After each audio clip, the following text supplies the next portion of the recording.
بسم اللہ الرحمن الرحیم۔ السلام علیکم۔ پارہ نمبر 2 کا آغاز بنی اسرائیل کے حالات اور ان کی نافرمانیوں کے ذکر سے ہوتا ہے۔ اللہ تعالیٰ نے مسلمانوں کو مخاطب کرتے ہوئے بتایا کہ ایمان کا حقیقی معیار صرف ظاہری اعمال نہیں بلکہ مکمل اطاعت اور دل کی نیت ہے۔ آیت نمبر 142 سے 152 تک قبلہ کی تبدیلی کا ذکر ہے، جہاں اللہ نے مسلمانوں کو بیت المقدس سے کعبہ کی طرف رخ کرنے کا حکم دیا۔ کفار اور یہود و نصارہ اس فیصلے پر اعتراض کر رہے تھے، لیکن اللہ نے واضح فرمایا کہ اصل چیز اللہ کی رضا ہے، نہ کہ کسی خاص سمت کی عبادت۔ اس سے پہلے یہودی اور عیسائی اس بات پر مطمئن تھے کہ اسلام بھی ہماری ایک ذیلی برانچ ہے، لیکن قبلہ علیحدہ ہونے پر ان کی صفوں میں کھلبلی مچ گئی۔ آیت نمبر 153 سے 157 تک صبر اور آزمائش کے فلسفے پر روشنی ڈالی گئی ہے۔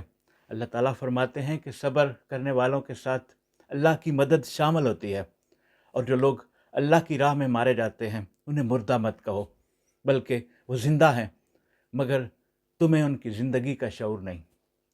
آیت نمبر 158 سے 162 تک صفا اور مروہ کی فضیلت اور حج اور عمرہ کے احکامات ہیں۔ صفا اور مروہ کے درمیان صحیح کرنے کی اہمیت بتائی گئی ہے، اور یہ واضح کیا گیا ہے کہ یہ اللہ کی نشانیاں ہیں۔ آیت نمبر 163 سے 176 تک اللہ تعالیٰ نے واضح کیا ہے کہ حلال اور حرام کے احکامات میں اپنی طرف سے رد و بدل کرنا گمراہی ہے۔ یہودیوں اور عیسائیوں کے انحراف کا ذکر کیا گیا ہے اور توحید کی حقانیت پر زور دیا گیا ہے۔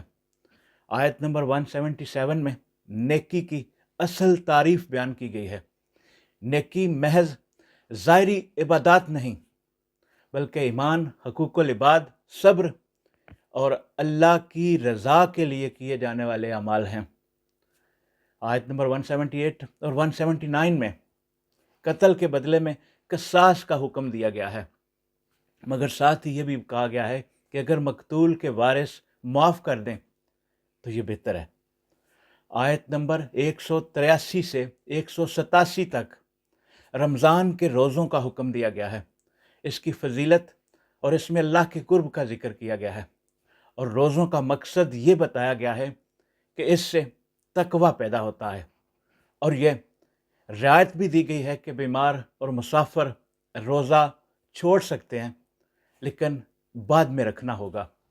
آیت نمبر 186 میں اللہ فرماتا ہے کہ وہ اپنے بندوں کے قریب ہے، جب کوئی دعا کرتا ہے تو وہ سنتا ہے اور قبول کرتا ہے۔ شرط یہ ہے کہ بندہ پورے اخلاص کے ساتھ اللہ کو پکارے۔ آیت نمبر 275 سے 283 تک سود کی سختی سے ممانعت کی گئی ہے اور تجارت کو جائز قرار دیا گیا ہے۔ اللہ تعالیٰ نے فرمایا کہ سود کھانے والے قیامت کے دن ایسے ہوں گے جیسے کسی شیطان کے اثر سے مخبوط الحواس ہوں۔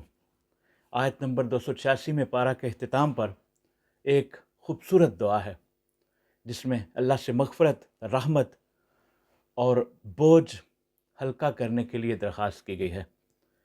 اس پارہ میں اسلام کے بنیادی عقائد، اہم عبادات اور شریعت کے کئی اہم اصول بیان کیے گئے ہیں۔ اللہ نے واضح کیا کہ دین میں آسانی ہے، صبر اور استقامت کا اجر ہے، اور دنیا و آخرت کی کامیابی کا راستہ صرف اللہ کی فرما برداری میں ہے۔ وما علینا الا البلاغ المبین۔ السلام علیکم۔